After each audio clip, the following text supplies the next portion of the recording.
Hello, this is Pure Inspiration from Hawaii, and I'm focusing on Rumi today. For some reason, my internet connection had trouble getting started, and it's interesting. It's not just the internet connection that had trouble this morning. It was me too. Had a little trouble getting going. Good morning. Welcome. This is Pure Inspiration from Hawaii. Rumi I'm going to focus on today. Woke up thinking about Rumi. Rumi is a 13th century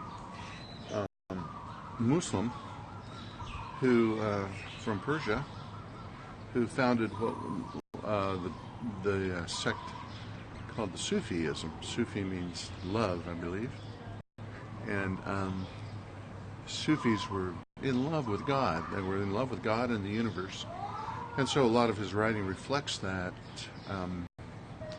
love for the universe. Hello, welcome. Thanks for joining me. This is Pure Inspiration from Hawaii. Hi. And today I'm focusing on Rumi. I got a late start, so I didn't get my words up there yet. And so poems from Rumi. I like when the music happens like this.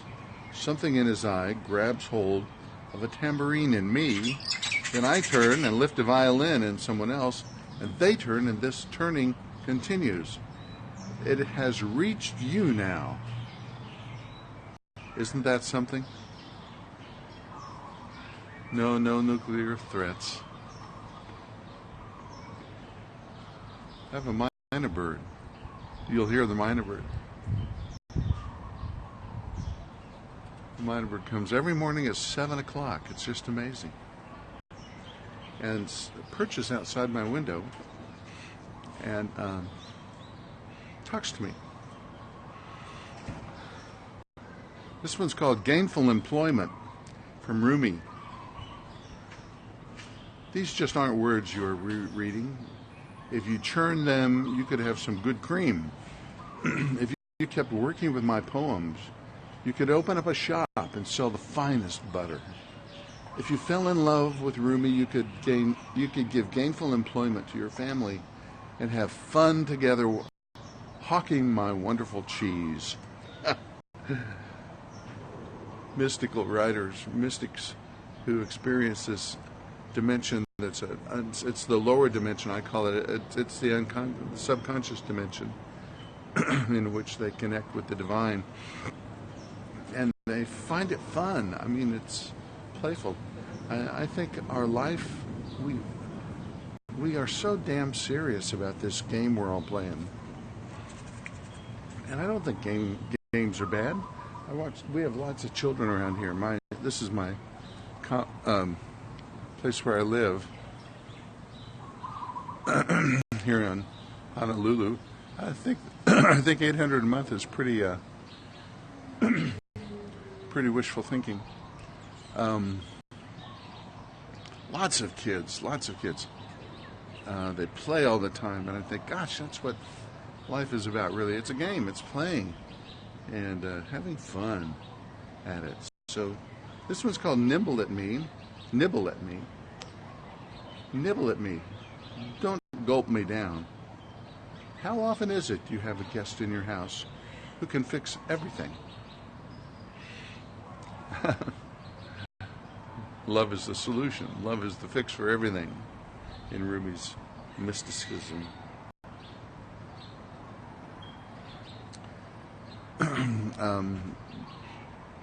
In Islam, of course, there is certainty about Allah, certainty about God, certainty about the experience of God. And I like to say, in fact, here's what it seems to me, if you're wanting to know what I think, as a Christian theologian.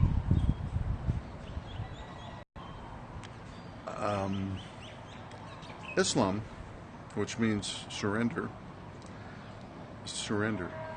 emerged in the 7th century in Saudi Arabia. Arabian, it wasn't Saudi Arabia, but Arabia. And it was a reaction. Muhammad, peace be upon him, talks about reacting to Christianity, which was kind of a religion of the Gentiles, Christianity, which had become aligned with wealth and riches, and was not taking care of people. Christians were not taking care of the poor, caring for justice, working with the oppressed. Gosh, imagine that. So Muhammad emerged and came with his revelations in this kind of context. And he said, at last, God has given a religion for the Arabs. And that's why everything is in the Quran is Arabic, because he believed God spoke in Arabic through the archangel. So clearly Allah, which means the one, Allah means the one, is a very clear experience. And the experience is what he took seriously. And Muhammad, I'm talking about. Enlivened, it's almost a reform movement for Christianity, which said, let's get back to the experience of the God's love.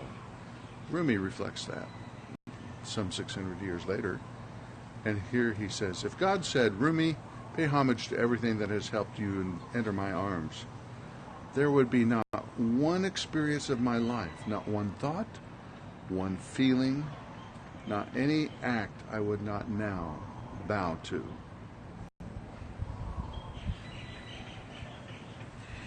Rumi, pay homage to everything that has helped you enter my arms. There would not be one experience of my life, not one thought, not one feeling, not any act I would not bow to. That's Rumi saying the whole of life, the whole experience of life sets us in relationship with the divine. Whether it's positive, negative, celebrative, tragic, mournful, it all serves to bond us with divine love. This is called relationship booster. In the mystics, relationship is what's important, not absolutes. Here is a relationship booster that is guaranteed to work. Every time your spouse or lover says something stupid, make your eyes light up as if you just heard something brilliant.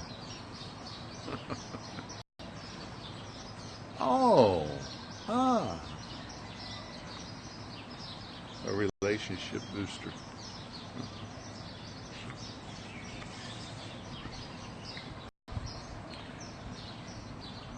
It is tough sometimes, isn't it? Try it, but tell me how it works for you. So, spiritual health, this is called.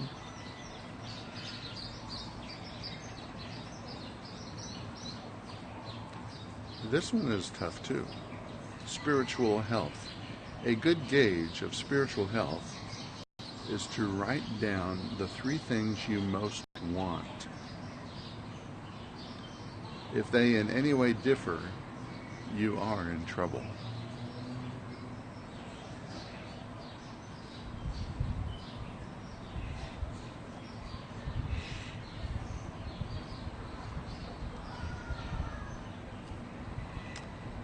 Rumi, okay, I'll do it.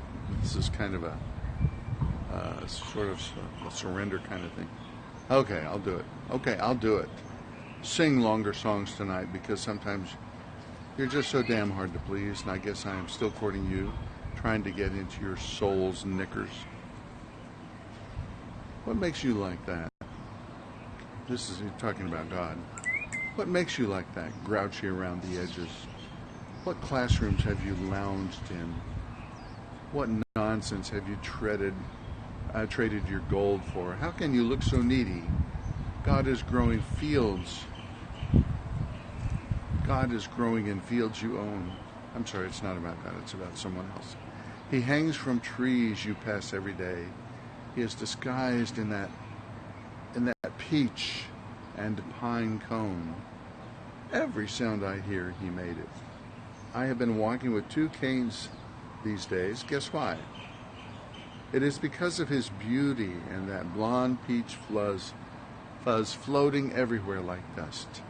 It has made me so drunk. All of creation speaks of the divine love. All of creation proclaims this beauty and wonder of the divine for the mystic. Isn't that sweet? And so the mystic, in love with creation, because creation speaks of the divine love for us all.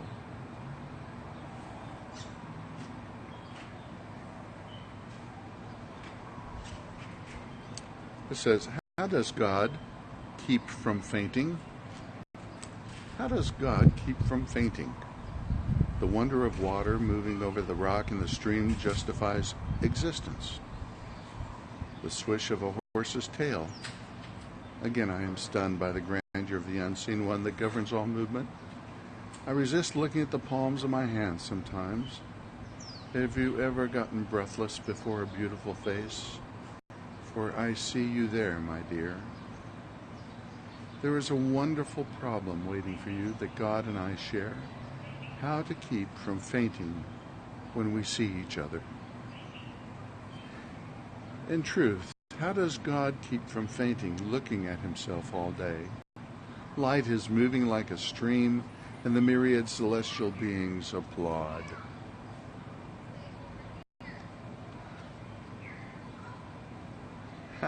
How does God keep from fainting looking at it, God's self all day? This beauty of God that is so cherished and perceived in the divine experience, in the experience of meditation. Islam is a surrender of self. It's Rumi was caught up in the love of God so deeply and thoroughly that all meditation he knew put us in touch with that divine experience. Belly dancer, this is called. Most poets are like a belly dancer who never reveals anything below her waist. I won't tease you like that, for I love when your eyes get excited.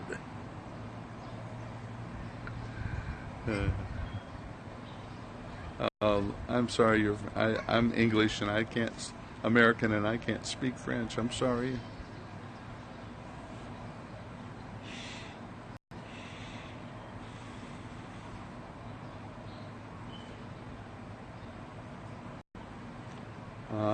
Hearing and seeing beauty makes me cry as well.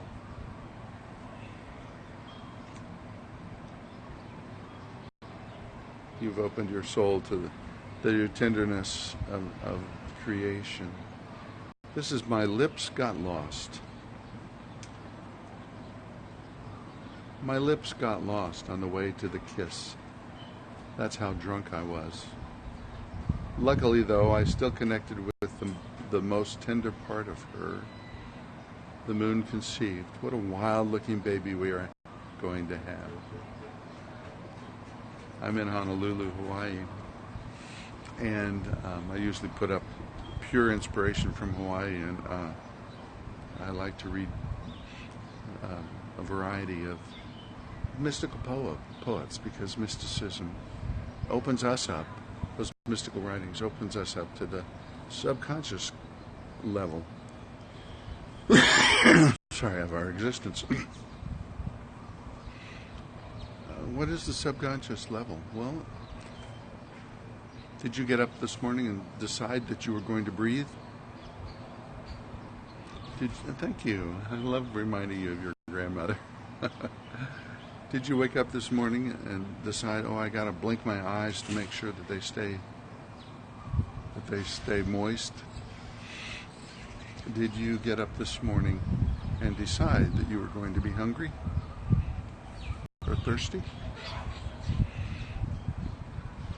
That's the subconscious. Your conscious mind has delegated all of those automatic instincts to the subconscious mind. And the subconscious mind is what is somehow responsive to the universe, to the entirety of the universe. The subconscious mind, I like to liken it to mushrooms. You know how mushrooms grow? Mushrooms grow with a root system beneath the ground, so that you look at one mushroom coming up from the ground. It's not just alone. It's connected to all those other mushrooms you see there, or aspen trees in Colorado. Same way. There's no such thing as a single aspen tree. They're all connected. They all have an underground root system in a single stand. So you have hundreds of trees everywhere. Well, that's the way we are. In our spiritual interior being, we are, I say, part of this international, this global, this universal subconscious system of energy, of thought, of prayer, of energy that becomes for us conscious thought and reflection, but functions all the time. And I think that's where we connect with the divine. If you don't believe there's a divine, then you connect with the universe, connect with everyone else. I guess you won't mind, it says. I'm going to leave you with this. Great lions can find peace in a cage, but we should only do that as a last resort. So those bars I see that restrain your wings, I guess you won't mind if I pry them open. So those bars I see that restrain your wings, I guess you won't mind if I pry them open. Set someone else free today with your love. Pry open their defenses, their supposed security, and help them fly.